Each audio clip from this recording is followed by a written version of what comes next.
What it do, y'all? It's your girl T.Day. I took it to the couch. You see my DC poster on the back. Yeah, but it's another T-ism. Sorry for the prolonging. Your girl been tired. Like the job got me tired. But I'm still giving y'all some this week on this episode of T-ism. So today, last episodes were about internal validation and like hoochieism.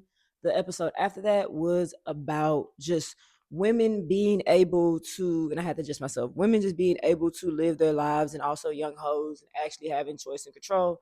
This next episode is what we like to call the unpunishable woman. So this is episode 3 of T-ism. I'm trying to get correct. I'm trying to get comfortable. So y'all bear with me with my little moving. But this term, unpunishable woman, on this episode of T-ism today is bought by Ashanti Burnell Duhey, or Duhu. If I said it wrong, I apologize. But this woman, I've been listening to her podcast for the past year or so, and she talks about 3 things that makes a woman unpunishable. But before we get into that, I really want to zone in on what does it mean, like the unpunishable woman. And a lot of times people think it's a woman that is absent from accountability, or a woman that is absent from this and that. That's not true. I want to first step on that accountability piece. Accountability does not mean that you're supposed to prove yourself to someone or you're supposed to earn something. Accountability is for the person that made the mistake. So the person that made the mistake, if they can hold themselves accountable, I know I'm moving y'all, but just bear with me. If the person that made the mistake can hold themselves accountable and understand the consequences that come with the mistake of choosing to do what they did, and consequence does not mean something bad, it just literally means change, and they can accept that things will change, then that person has held themselves accountable. It's not a job of the other person that the mistake was made on to hold a person accountable and make them earn something. You can't make a person earn shit, especially if the person that did what they did can live with it. That's it. So whatever you choose to do as an unpunishable woman means that you can accept accountability and understand that it's out of your control once the things happen. So I just want to touch on that, right? So it does not mean a woman can't be punished, right? Because honestly, accountability should not be punishment. It should be a situation of change and acceptance of the change that is happening, right? And the people that had to deal with it, they are going to be the ones that choose to do what they choose to do for the relationship after the change has happened, right? So just want to clear that up. I don't want y'all to think, oh, she can talk about how women can't be held accountable. No, don't clip that and say that, because I know y'all like to run with stuff and clip to make it adjust and fit your mindset. That's not what I'm saying. But what an unpunishable woman is, these 3 steps. I'm about to keep moving. I'm sorry, y'all. Just bear with me because I'm ADHD. I like to move. The first one I want to talk about, I got my notes. I got my notes today, y'all. Is sovereignty, right? So a rooted or regulated in a resource internal validation system for the woman, meaning that that woman is going to, one, be regulated and be rooted in herself and what she believes in, and also she's resourced through her internal validation rather than external validation, or allowing people outside of her to control her. That means she only controls what she can control, and she understands that, like, if something's not going the way she wants and it's not sticking within her boundaries, not her rules, but her boundaries, she's going to let it go. Because if it's meant for her, it's meant for her. If it's not, it's not. And she cannot do nothing about that. She cannot fix that. She cannot overcompensate. She cannot save that. She just has to let it be what it is, because right now it's not aligning to her, right?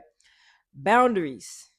Let me run back. Financial rejection of financial dependency. I'm gonna go back to boundaries, but rejection of financial dependency, meaning that I know it's a lot of ideas with this idea of, like, I want a man to save me. I want a man to pay all my bills. That is beautiful to have.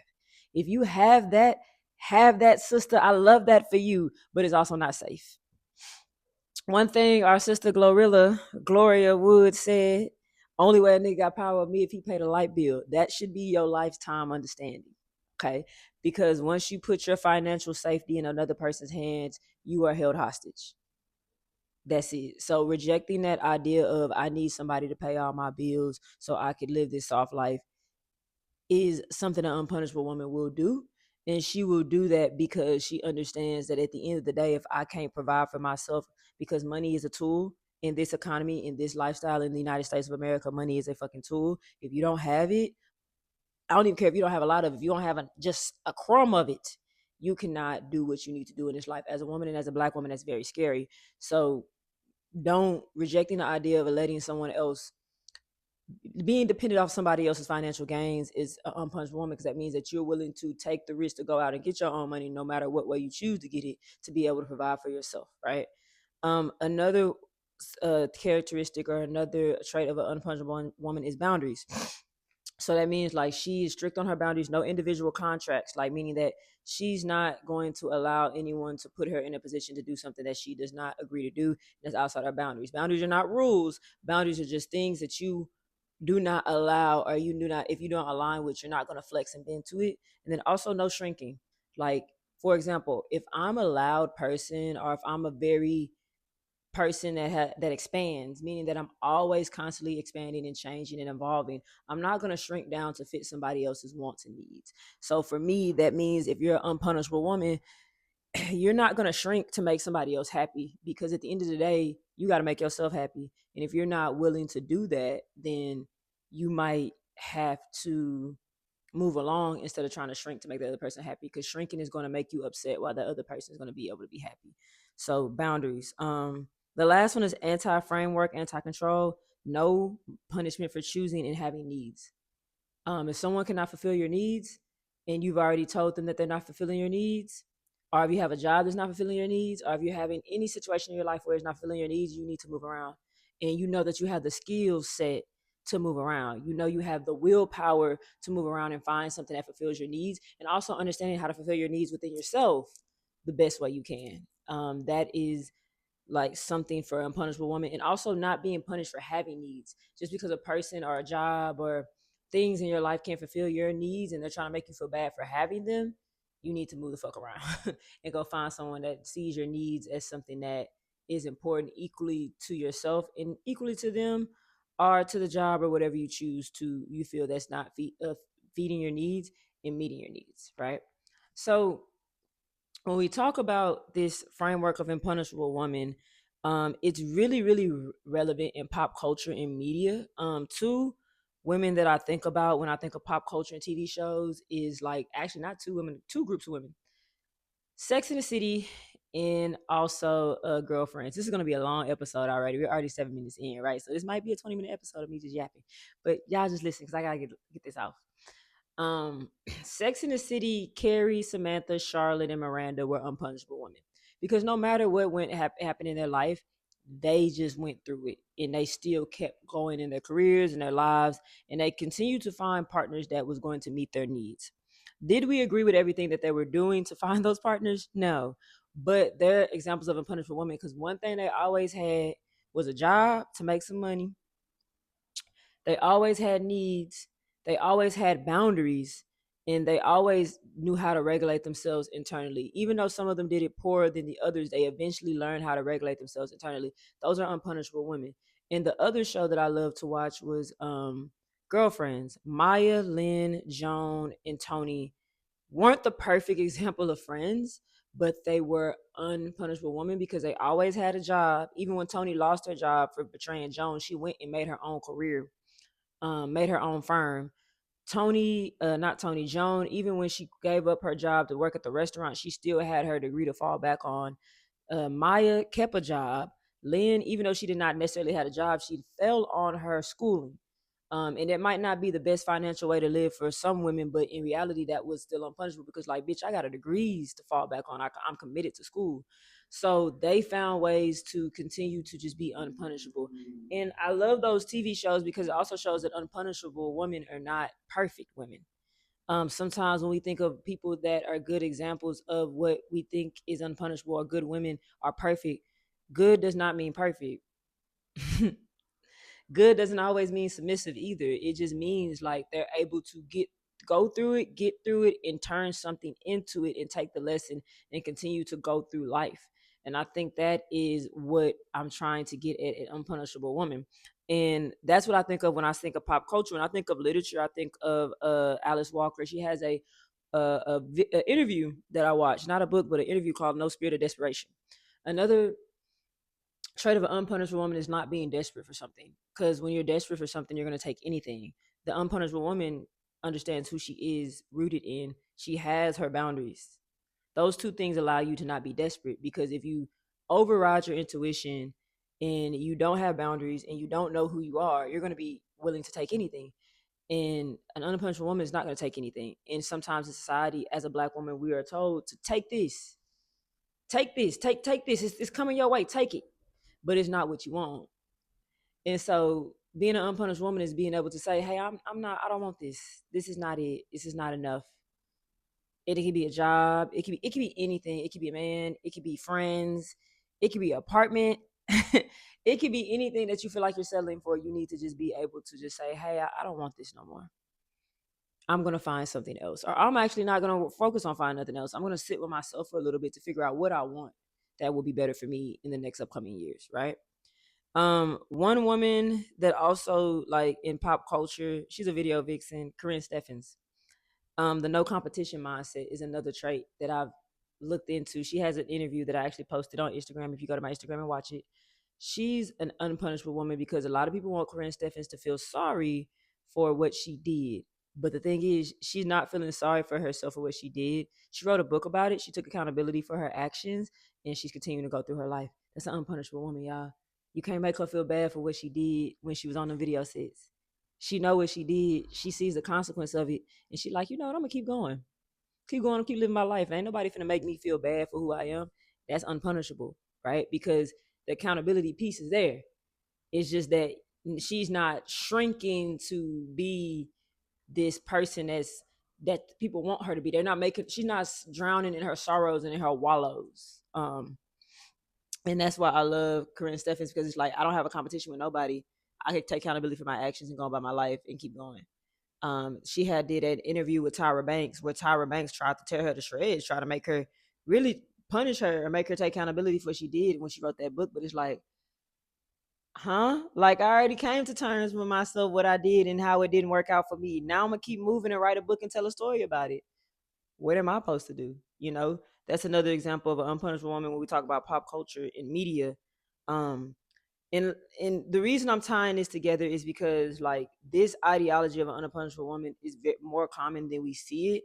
It's just seen as a woman that's stubborn, a woman that is not willing to bend, a woman that is hard to talk to, a woman that is hard to approach, a woman that never satisfied. When in reality they are satisfied, they're just not settling for less.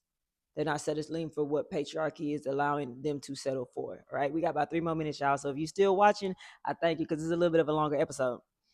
My last thing I wanted to push with the unpunishable woman is we see a lot of them in female hip hop through music. One song that I really love called "Commandments" by Cash Doll. She lists off things that women should not allow. That is another example of an unpunishable woman in song form. And honestly, I think Cash Doll is an unpunishable woman because there was this interview where she talks about being with her baby daddy. I'm not gonna say his name, but she said, I was dealing with things and I saw my daughter and I was like, I don't want my daughter to deal with that. I don't want her to come home and be like, Mommy, why are you dealing with that when she gets old enough? So I'm just leave. So I'm gonna leave and go on about my life because I know this is not what I want. And I don't want my daughter to see this. And so it made me really, really think like, um, when she made commandments, that was for her daughter, so her daughter could know that like, hey, you don't have to deal with this. You can have boundaries, sovereignty, reject your financial dependency in an anti-framework of anti-control and still be a beautiful woman and still be a sought after woman instead of having to deal with things just because society tells you to, right, to keep a man. And I love that song. Another example, I can keep going, Not Nice by Megan Thee Stallion. You already know how Megan rocking. Like I ain't gotta explain to Megan Thee Stallion like, not nice, nigga. I'm not nice. Like, come on, man. Like, what do y'all want from me? Lights and Bottles by Cherry. Um, that's self-explainable. I love that song. It's a great R&B song. It's a great play on words. It's a song basically about how, like, at the end of the day, I'm still gonna be me. And one of the lyrics I love is when they bring out my sign, it's gonna say "Real bitches back in style." Come on, man. That's like, bitch. Yeah, you like, nigga. You played in my face, but it's like I'm still here. What am I? What you think I'm gonna do? I'm gonna still be here. Like the other one, No by Summer Walker. Like we all have our issue with Summer Walker, but I like that song because she sampled Yes by Beyonce, which is another example of an unpunishable woman song. And basically, she said, I did all this shit for you. And once I say no, you want to throw a fit. Nigga, you got me fucked up. But I have a boundary, and that boundary is going to stay because if I don't keep this boundary for myself, I'm going to lose autonomy. I'm going to shrink just to make you happy, and I'm not being happy. The last one is love yourself like in the man. It's basically falls under the branch of sovereignty and being rooted in yourself and regulating yourself and knowing that at the end of the day you gotta love yourself no matter what these people tell you to do. If it's not aligning to you, not saying you can't be inconvenienced, but if it's not aligning to you, love yourself at the end of the day, because that's all you're gonna have at the end of the day. Like, we can go back to Beyonce, me, myself, and I. Like, so what I'm saying, this is not a episode about a woman hating men. That's not it. T-ism is not about women hating men. It's about women knowing who they are. So when a man does approach them, or when the person of the same sex, whatever that woman, that unpunishable woman, she finds interested in, when that person that is interested does approach them, they're still rooted in themselves and they're not trying to change themselves to make that person happy just to have that person or that job or that that group of friends, right? Because at the end of the day, if you are overriding your intuition and if you are out here with an unregulated nervous system because your external issues or external factors around you, you need to really look back and be like, okay, what am I doing? And why am I doing this to be accepted? Why can't I just be me? Because people that want you are going to want you for who you are. They're not going to want you to change. They're not going to want you to shrink. They're not going to want to have financial control over you. They're not going to want you to shrink or avoid your boundaries. They're not going to want to control you. They're going to want you for who you are. And if that aligns, that aligns. And if it does not align, it does not align. And that's okay. Find people that would align, because at the end of the day, being an unpunishable woman literally just means being and choosing to live a life against the ideologies of patriarchy. And I feel like at the end of the day, this is a little long. Unpunishable women do benefit men because it allows men to choose. It allows both parties to choose. So, T-ism is about how women, hoochies, baddies, all these unpunishable women can still be in this life and still choose to be the best they can be, because at the end of the day it's all about your choices and who you are. So thank y'all for tapping in. This episode's a little bit longer because there's a little more I had to unpack, but thank y'all for tapping in, and we got another episode coming in up next Friday. But sorry about the delay, y'all, but I still got to give y'all something. Thank y'all for tapping in to T-ism.